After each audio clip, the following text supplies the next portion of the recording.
ನಮಸ್ಕಾರ ವೀಕ್ಷಕರೇ. ಈ ವಿಶೇಷ ಕಾನೂನು ಅರಿವು ಕಾರ್ಯಕ್ರಮಕ್ಕೆ ತಮ್ಮೆಲ್ಲರಿಗೂ ಹೃತ್ಪೂರ್ವಕ ಸ್ವಾಗತ. ಸಂವಿಧಾನದ ಅನುಚ್ಛೇದ 39A ಹಾಗೂ ಕಾನೂನು ಸೇವೆಗಳ ಪ್ರಾಧಿಕಾರಗಳ ಕಾಯ್ದೆ 1987ರ ಉದ್ದೇಶದಂತೆ ಪ್ರತಿಯೊಬ್ಬ ನಾಗರಿಕನಿಗೂ ಸಮಾನ ನ್ಯಾಯ ಮತ್ತು ಉಚಿತ ಕಾನೂನು ನೆರವು ದೊರೆಯುವಂತೆ ಜಿಲ್ಲಾ ಕಾನೂನು ಸೇವೆಗಳ ಪ್ರಾಧಿಕಾರ ವಿವಿಧ ಜನಪರ ಯೋಜನೆಗಳನ್ನು ಅನುಷ್ಠಾನಗೊಳಿಸುತ್ತಿದೆ. ಇಂದು ಜಿಲ್ಲಾ ಕಾನೂನು ಸೇವೆಗಳ ಪ್ರಾಧಿಕಾರದಿಂದ ಸಾರ್ವಜನಿಕರ ದೊರೆಯುವ ವಿವಿಧ ಯೋಜನೆಗಳು ಮತ್ತು ಸೇವೆಗಳ ಕುರಿತು ಮಾಹಿತಿ ನೀಡಲು ನಮ್ಮೊಂದಿಗೆ ಮಾನ್ಯ ಸದಸ್ಯ ಕಾರ್ಯದರ್ಶಿ ಹಾಗೂ ಗೌರವಾನ್ವಿತ ಹಿರಿಯ ಸಿವಿಲ್ ನ್ಯಾಯಾಧೀಶ ವಿ ಹನುಮಂತಪ್ಪ ಸರ್ ಇದ್ದಾರೆ. ಅವರಿಗೆ ನಮ್ಮ ಕಾರ್ಯಕ್ರಮಕ್ಕೆ ಸ್ವಾಗತವನ್ನು ಕೋರುತ್ತೇವೆ. ನಮಸ್ಕಾರ. ಸರ್, ಜಿಲ್ಲಾ ಕಾನೂನು ಸೇವೆಗಳ ಪ್ರಾಧಿಕಾರ ಎಂದ್ರೆ ಏನು? ನೋಡಿ, ಈ ಜಿಲ್ಲಾ ಕಾನೂನು ಸೇವೆಗಳ ಪ್ರಾಧಿಕಾರ ಅಂತಕ್ಕಂಥದ್ದು ನಮ್ಮ ಕಾನೂನು ಸೇವೆಗಳ ಪ್ರಾಧಿಕಾರ ಕಾಯ್ದೆ 1987ರ ಅಡಿನಲ್ಲಿ ರಚನೆ ಆಗಿರ್ತಕ್ಕಂಥದ್ದು. ಇದು ತಾಲೂಕು ಮಟ್ಟದಿಂದ ಹಿಡಿದು ಸುಪ್ರೀಂ ಕೋರ್ಟ್ ವರೆಗೂ ಇರ್ತಕ್ಕಂಥದ್ದು. ತಾಲೂಕು ಮಟ್ಟದಲ್ಲಿ TLSC ಅಂತ ಕರಿತೀವಿ, ಅಂದ್ರೆ ತಾಲೂಕು ಲೀಗಲ್ ಸರ್ವಿಸಸ್ ಕಮಿಟಿ ಅಂತ, ತಾಲೂಕು ಕಾನೂನು ಸೇವಾ ಸಮಿತಿ ಅಂತ. DLSC ಅಂತಂದ್ರೆ ಜಿಲ್ಲಾ ಮಟ್ಟದಲ್ಲಿ ಇರ್ತಕ್ಕಂಥದ್ದು, ಡಿಸ್ಟ್ರಿಕ್ಟ್ ಲೀಗಲ್ ಸರ್ವಿಸಸ್ ಅಥಾರಿಟಿ. ಮತ್ತೆ ಈ ಹೈಕೋರ್ಟ್ ನಲ್ಲಿ ಇದೆ ಹೈಕೋರ್ಟ್ ಲೀಗಲ್ ಸರ್ವಿಸಸ್ ಕಮಿಟಿ ಅಂತ. ಅದೇ ರೀತಿಯಾಗಿ ನಾಲ್ಸಾ ಅಂತ ಕರಿತೀವಿ, ಅದು ರಾಷ್ಟ್ರೀಯ ಕಾನೂನು ಸೇವೆಗಳ ಪ್ರಾಧಿಕಾರದ್ದು. ಅದೇ ರೀತಿಯಾಗಿ ಕರ್ನಾಟಕದಲ್ಲಿ ಕಾಲ್ಸಾ ಅಂತ ಕರಿತೀವಿ, Karnataka state legal services authority ಅಂತ ಹೇಳ್ಬಿಟ್ಟು. ಸೊ ಇದು ಈ ಒಂದು ತಾಲೂಕು ಮಟ್ಟದಿಂದ ಸರ್ವೋಚ್ಚ ನ್ಯಾಯಾಲಯದವರೆಗೂ ಕೂಡ ಇರ್ತಕ್ಕಂತಹ ಒಂದು ಕಾನೂನು ಸೇವಾ ಸಮಿತಿ ಮತ್ತು ಕಾನೂನು ಸೇವಾ ಪ್ರಾಧಿಕಾರದ ಒಂದು ವಿವರ ಇದು. ಸರಿ, ಕಾನೂನು ಸೇವಾ ಪ್ರಾಧಿಕಾರದ ಏನೇನು ಪ್ರಯೋಜನಗಳನ್ನು ಪಡಿಬಹುದು ಜನ?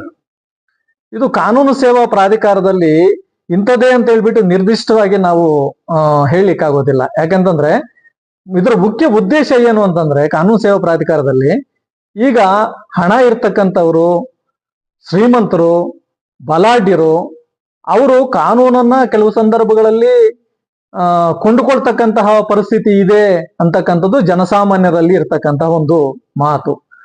ಯಾರು ನಿರ್ಗತಿಕರಿದ್ದಾರೆ, ಬಡವರಿದ್ದಾರೆ, ಅಸಹಾಯಕರಿದ್ದಾರೆ, ಸಮಾಜದಲ್ಲಿ ತುಳಿತಕ್ಕೆ ಒಳಪಟ್ಟಿರ್ತಕ್ಕಂಥವ್ರಿದ್ದಾರೆ, ಅವ್ರಿಗೆ ಸಂವಿಧಾನದ ಅಡಿನಲ್ಲಿ ಗ್ಯಾರಂಟಿ ಕೊಟ್ಟಿರ್ತಕ್ಕಂತಹ ಆರ್ಟಿಕಲ್ 21 ಏನಿದೆ ಅದರಲ್ಲಿ ಅವರ ಹಕ್ಕುಗಳಿಗೆ ಹರಣ ಆಗಬಾರದು, ಅಂಥವ್ರನ್ನ ಕೂಡ ಕಾನೂನಿನಲ್ಲಿ ಅವ್ರಿಗೆ ಕೊಟ್ಟಿರ್ತಕ್ಕಂತಹ ಹಕ್ಕುಗಳನ್ನ ಸಂರಕ್ಷಣೆ ಮಾಡಬೇಕು ಅನ್ನೋ ಉದ್ದೇಶಕ್ಕಾಗಿ ಈ ಕಾನೂನು ಸೇವೆಗಳ ಪ್ರಾಧಿಕಾರ ಅಂತಹವರಿಗೆಲ್ಲ ಕೂಡ ಒಂದು ನೆರವನ್ನ ಕಲ್ಪಿಸ್ಕೊಡ್ತಾ ಇದೆ.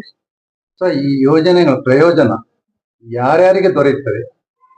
ನೋಡಿ, ಈ ಕಾನೂನು ಸೇವೆಗಳ ಪ್ರಾಧಿಕಾರ ಅಂತಕ್ಕಂಥ ನಾನು ಈಗಾಗಲೇ ಹೇಳಿದ ಹಾಗೆ ಸಮಾಜದಲ್ಲಿ ಯಾರು ತುಳಿತಕ್ಕೆ ಒಳಪಟ್ಟಿರ್ತಕ್ಕಂಥವ್ರು ಅಂತಂದ್ರೆ, ಈಗ ಮುಖ್ಯವಾಗಿ ಮಹಿಳೆಯರು, ಸಮಾಜದಲ್ಲಿ ಮಹಿಳೆಯರು ತುಳಿತಕ್ಕೆ ಒಳಪಟ್ಟಿರ್ತಕ್ಕಂಥವ್ರು, ಅದೇ ರೀತಿಯಾಗಿ ಮಕ್ಕಳು, ಮತ್ತೆ ಹಿರಿಯ ನಾಗರಿಕರು, ಜೊತೆಗೆ ಪರಿಶಿಷ್ಟ ಜಾತಿ ಮತ್ತು ವರ್ಗಕ್ಕೆ ಸೇರಿರ್ತಕ್ಕಂತಹ ಸಮುದಾಯದ ಜನರು, ಹಾಗೇನೆ ಈ ಪ್ರಕೃತಿ ವಿಕೋಪದಿಂದ ಬಾಧಿತರಾಗಿರ್ತಕ್ಕಂಥವ್ರು, ಜೊತೆಗೆ ಈ ಜನಸಾಮಾನ್ಯರು ಅಂದ್ರೆ 3 ಲಕ್ಷಕ್ಕಿಂತ ಕಡಿಮೆ ಆದಾಯ ಯಾರಿದ್ದಾರೆ ಅಂತಹವ್ರಿಗೆಲ್ಲ ಕೂಡ ನಾವು ಉಚಿತವಾಗಿ ಈ ರೀತಿಯಾಗಿರ್ತಕ್ಕಂತಹ ನೆರವನ್ನ ಕಲ್ಪಿಸ್ಕೊಡ್ಲಿಕ್ಕೆ ಅವಕಾಶ ಇದೆ ಇದ್ರಲ್ಲಿ. ಸರ್, ಇದರಲ್ಲಿ ಕಾನೂನು ಸೇವೆಗಳ ಪ್ರಾಧಿಕಾರ ಪ್ರಮುಖವಾಗಿ ಯಾವ ಯೋಜನೆಗಳು ಬರ್ತವೆ? ನೋಡಿ, ಇದರಲ್ಲಿ ಸಾಕಷ್ಟು ಯೋಜನೆಗಳಿದೆ. ಅದರಲ್ಲಿ ಮುಖ್ಯವಾಗಿ ಈ LADCS ಸಿಸ್ಟಮ್ ಅಂತ ಒಂದಿದೆ, ಅಂದ್ರೆ ಲೀಗಲ್ ಡಿಫೆನ್ಸ್ ಕೌನ್ಸಿಲ್ ಸಿಸ್ಟಮ್ ಅಂತ. ಈಗ ಒಂದು ಕ್ರಿಮಿನಲ್ ಕೇಸ್ ನಲ್ಲಿ ಒಬ್ಬ ಆರೋಪಿ ಇರ್ತಾನೆ, ಇನ್ನೊಬ್ರು ಬಾಧಿತರು ಇರ್ತಾರೆ. ಈಗ ಬಾಧಿತರ ಪರವಾಗಿ ಸರ್ಕಾರ ಅಭಿಯೋಜಕರನ್ನು ನೇಮಕ ಮಾಡ್ತಾರೆ, ಅಂದ್ರೆ ಪಬ್ಲಿಕ್ ಪ್ರಾಸಿಕ್ಯೂಟರ್ ಅವರ ಪರವಾಗಿ ಕೇಸಸ್ ಅನ್ನ ನಡೆಸ್ತಾರೆ. ಈಗ ಈ ಆರೋಪಿ ಇರ್ತಾನಲ್ಲ, ಅವನ ಮೇಲೆ ಏನೋ ಆ ಆರೋಪ ಸಂಪೂರ್ಣವಾಗಿ ಅವನೇ ಮಾಡಿದಾನೆ ಅಂತ ಹೇಳ್ಬಿಟ್ಟು ರುಜುವಾತ ಆಗೋವರೆಗೂ ಕೂಡ ಅವನನ್ನ ನಾವು ಇನ್ನೋಸೆಂಟ್ ಅಂತಾನೆ ಟ್ರೀಟ್ ಮಾಡ್ಬೇಕು ಅಂತ ಇದೆ, ಮುಗ್ಧ ಅಂತ ಹೇಳ್ಬಿಟ್ಟು. ಹಾಗಾಗಿ ಅವನಿಗೆ ಏನು ಸಂವಿಧಾನದ ಅಡಿನಲ್ಲಿ ಕೊಟ್ಟಿರ್ತಕ್ಕಂತಹ ಹಕ್ಕುಗಳಿದೆ, ಸೊ ಅದರನ್ನ ಅವನು ಆರೋಪ ಮಾಡಿದಾರೆ ಅನ್ನೋ ಕಾರಣಕ್ಕಾಗಿ ಅವರಿಂದ ವಂಚಿತರಾಗಬಾರದು ಅಂತ ಹೇಳ್ಬಿಟ್ಟು ಅಂತಹ ವ್ಯಕ್ತಿ ಯಾರಿದ್ದಾರೆ ಆರೋಪಿತರಿಗೆ ಈ LADCS ಸಿಸ್ಟಮ್ ಇದರಿಂದ ಅವ್ರಿಗೆಲ್ಲ ಕೂಡ ಉಚಿತವಾಗಿ ನಾವು ವಕೀಲರನ್ನ ಕ್ರಿಮಿನಲ್ ಕೇಸ್ ನಡೆಸೋದಕ್ಕೆ ಅವಕಾಶ ಮಾಡಿಕೊಟ್ಟಿದ್ದೀವಿ.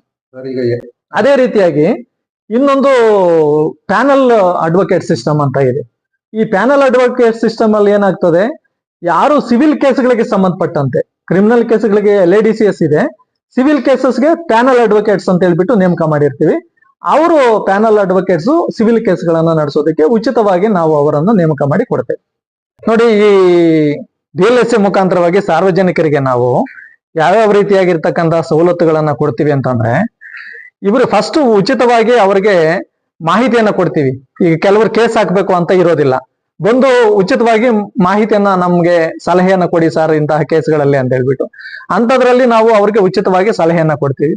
ಮತ್ತೆ ಕ್ರಿಮಿನಲ್ ಕೇಸ್ ಆಗಿರ್ಬೋದು, ಸಿವಿಲ್ ಕೇಸ್ ಆಗಿರ್ಬೋದು ನಡೆಸೋದಕ್ಕೆ ಉಚಿತವಾಗಿ ವಕೀಲರನ್ನ ಕೊಡ್ತೀವಿ. ಇನ್ನೊಂದು ವಿಶೇಷವಾಗಿ ಕೋರ್ಟ್ಗಳಲ್ಲಿ ಕೇಸ್ಗಳು ಪೆಂಡಿಂಗ್ ಇರ್ತದೆ. ಆ ಕೇಸ್ಗಳನ್ನ ರಾಜಿ ಮೂಲಕ ಇತ್ಯರ್ಥ ಪಡಿಸ್ಕೊಳ್ಳೋದಕ್ಕೆ ಲೋಕ ಅದಾಲತ್ ಅಂತ ನಡೆಸ್ತೀವಿ. ಆ ಲೋಕ ಅದಾಲತ್ ನಲ್ಲಿ ಇಬ್ಬರಿಗೂ ಕೂಡ ಕರೆಸಿ ವಕೀಲರ ಮುಖಾಂತರವಾಗಿ, ನ್ಯಾಯಾಧೀಶರ ಮುಖಾಂತರವಾಗಿ ಸೌಹಾರ್ದಯುತವಾಗಿ ಅವರು ಕೌನ್ಸಿಲಿಂಗ್ ಮಾಡಿ ಅಲ್ಲಿ ಇತ್ಯರ್ಥ ಪಡಿಸ್ಕೊಳ್ಳೋಕ್ಕೂ ಅವಕಾಶ ಇರ್ತದೆ.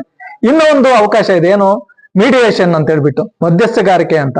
ಆ ಮಧ್ಯಸ್ಥಗಾರಿಕೆನಲ್ಲೂ ಕೂಡ ನಾವು ಆ ಕೋರ್ಟ್ ನಲ್ಲಿ ಪೆಂಡಿಂಗ್ ಇರ್ತಕ್ಕಂತಹ ಕೇಸಸ್ ಅನ್ನ ಅಥವಾ ಪ್ರೀ ಲಿಟಿಗೇಷನ್ ಕೇಸ್ ಅಂತಾನು ಕರಿತೀವಿ.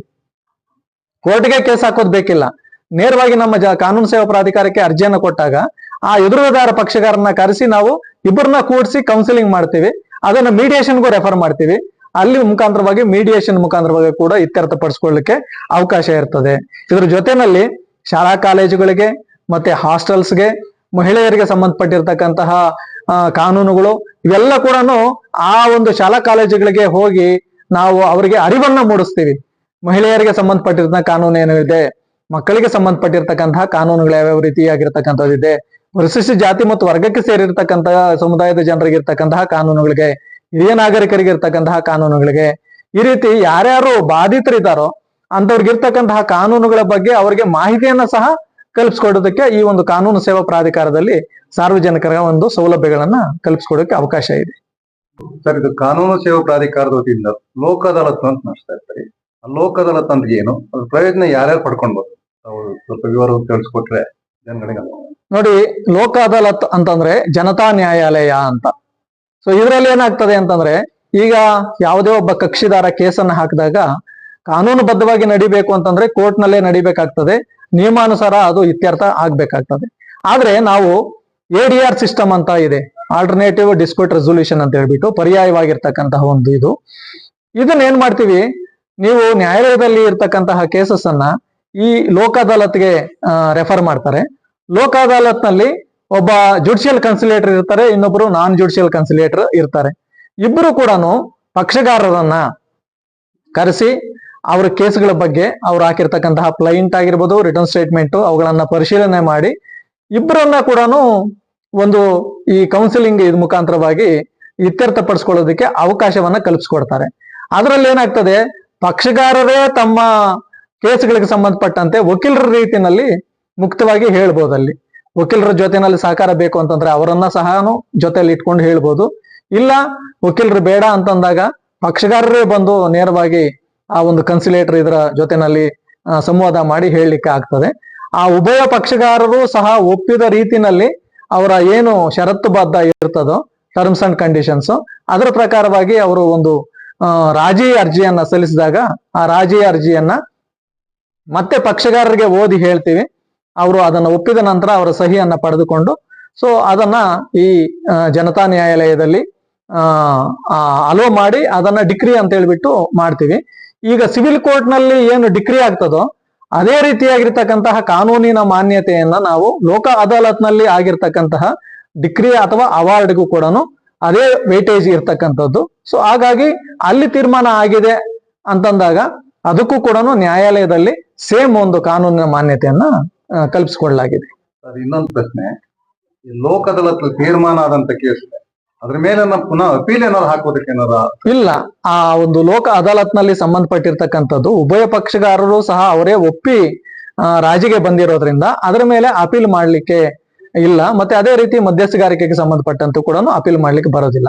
ಆದ್ರೆ ಒಂದಿದೆ, ಏನು ಅಂತಂದ್ರೆ ಯಾವುದೇ ಒಬ್ಬ ಪಕ್ಷಗಾರರು ಅಥವಾ ಉಭಯ ಪಕ್ಷಗಾರರಲ್ಲಿ ಯಾರಾದ್ರೂ ದುರುದ್ದೇಶಪೂರ್ವಕವಾಗಿ ಫ್ರಾಡ್ ಅಂತ ಹೇಳ್ತೀವಿ, ಕೋಯರ್ಷನ್ನು, ಈ ರೀತಿ ನ್ಯಾಯಾಲಯದ ಗಮನಕ್ಕೆ ಬಾರದೆ ದುರುದ್ದೇಶಪೂರ್ವಕವಾಗಿ ಏನಾದ್ರೂ ಡಿಕ್ರಿಯನ್ನ ಪಡೆದುಕೊಂಡಿದ್ದಾಗಿದ್ರೆ ಅದು ಆ ಡಿಕ್ರಿ ಮೂರನೇ ವ್ಯಕ್ತಿಯ ಹಕ್ಕಿಗೆ ಬಾಧಕ ಆಗ್ತದೆ ಅಂತ ಕಂಡು ಬಂದ್ರೆ ಅಂತಹ ಬಾಧಿತ ವ್ಯಕ್ತಿ ಅದೇ ನ್ಯಾಯಾಲಯದಲ್ಲಿ ಅದೇ ಕೇಸ್ನಲ್ಲಿನೇ ಅರ್ಜಿಯನ್ನ ಸಲ್ಲಿಸಿ ಈ ರೀತಿ ನನಗೆ ಮೋಸ ಮಾಡೋ ಉದ್ದೇಶಕ್ಕಾಗಿ ಆ ಡಿಕ್ರಿಯನ್ನ ಪಡ್ಕೊಂಡಿದ್ದಾರೆ ಅಂತಕ್ಕಂಥದ್ದನ್ನ ಆತ ಏನಾದ್ರೂ ರುಜುವಾತು ಪಡಿಸಿದ್ರೆ ಆ ಡಿಕ್ರಿಯನ್ನ ಅದೇ ನ್ಯಾಯಾಲಯ ರದ್ದುಗೊಳಿಸಿ ಮತ್ತೆ ಮೊದಲಿನಿಂದ ಆ ಕೇಸನ್ನು ನಡೆಸೋದಕ್ಕೆ ಅವಕಾಶ ಇರ್ತದೆ. ಸರ್ ನೋಡಿ, ಈಗ ಲೋಕ ಅದಾಲತ್ನಲ್ಲಿ ಏನೇನು ಜನಗಳಿಗೆ ಅನುಕೂಲ ಆಗುತ್ತೆ ಅಂತ ತಾವು ತಿಳಿಸ್ಕೊಟ್ರಿ.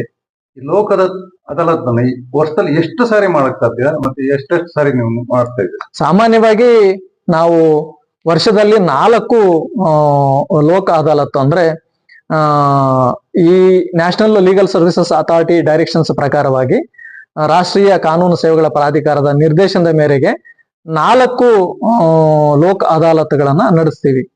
ಇದರಲ್ಲಿ ಯಾವುದೇ ರೀತಿಯಾಗಿರ್ತಕ್ಕಂತಹ ಒಂದು ಲೋಕ ಅದಾಲತ್ ನಡೆಸಿದಾಗ ಅಲ್ಲಿ ತೀರ್ಮಾನ ಆಗಿರ್ತಕ್ಕಂತಹ ಕೇಸ್ನಲ್ಲಿ ಸಂಪೂರ್ಣವಾಗಿ ನಾವು ಉಚಿತವಾಗಿ ಅವ್ರು ಕಟ್ಟಿರ್ತಕ್ಕಂತಹ ಕೋರ್ಟ್ ಫೀಸ್ ಏನಿದೆ ಅದು ಕಂಪ್ಲೀಟ್ ಆಗಿ ಅವ್ರಿಗೆ ವಾಪಸ್ಸನ್ನ ಕೊಡ್ತೀವಿ.